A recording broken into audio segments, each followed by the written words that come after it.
تو کسوف کی نماز دن میں ہوگی اور چاند گرہن کی رات میں ہوگی. اور چونکہ آپ نے اس کا حکم دیا تھا پڑھنے کے لیے، لیکن پھر بھی نفلی نماز ہے، اگر کسی مجبوری سے انسان نہ پڑھ سکے تو کوئی بات نہیں. اس کے لیے اذان نہیں ہوتی لیکن اعلان ہوتا ہے ان الصلاۃ جامعۃ. اگر حرم میں کبھی آپ ہوں تو وہاں ان الصلاۃ جامعۃ کی آواز کے ساتھ نماز کے لیے بلاتے ہیں اور لمبی نماز پڑھاتے ہیں.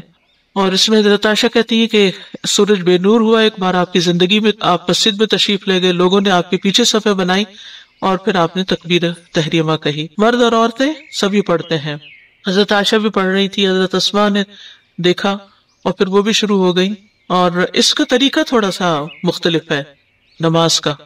اس میں تکبیر تحریمہ کہے، پھر دعائے استفتاح پڑھے، پھر تعوذ پڑھے، اس کے بعد سورۃ الفاتحہ کے ساتھ سورت ملائے اور لمبی قرات کرے. ثم یرکع رکوعا طویلا، پھر لمبا رکوع کرے، پھر رکوع سے سر اٹھا کر سمع اللہ لمن حمد ربنا ولک الحمد کہے، پھر دوبارہ سے سورۃ فاتحہ پڑھے. سجدے میں نہیں جانا ابھی، ٹھیک ہے؟ اور پھر سورۃ فاتحہ کے ساتھ کسی دوسری سورت کو ملا کر لمبی قرات کرے. تاہم پہلی رکعت یا پہلے قیام سے یہ قیام تھوڑا کم ہوگا.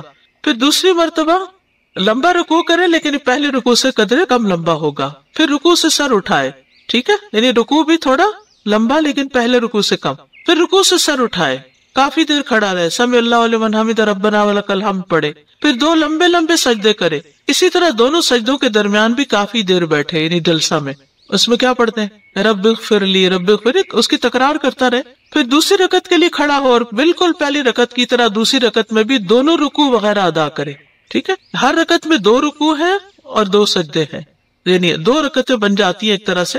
لیکن دوسری رکعت کا عمل پہلی رکعت کے اعمال سے قدرے کم ہوگا، یعنی طول اس کا. پھر اس کے بعد تشہد میں بیٹھے اور آخر میں سلام پھیر دے. 4 قیام، 4 رکوع اور 4 سجدے بھی ہیں. جہری قرات آپ نے بلند آواز سے قرات فرمائی تھی، اس میں پرمشقت قیام تھا.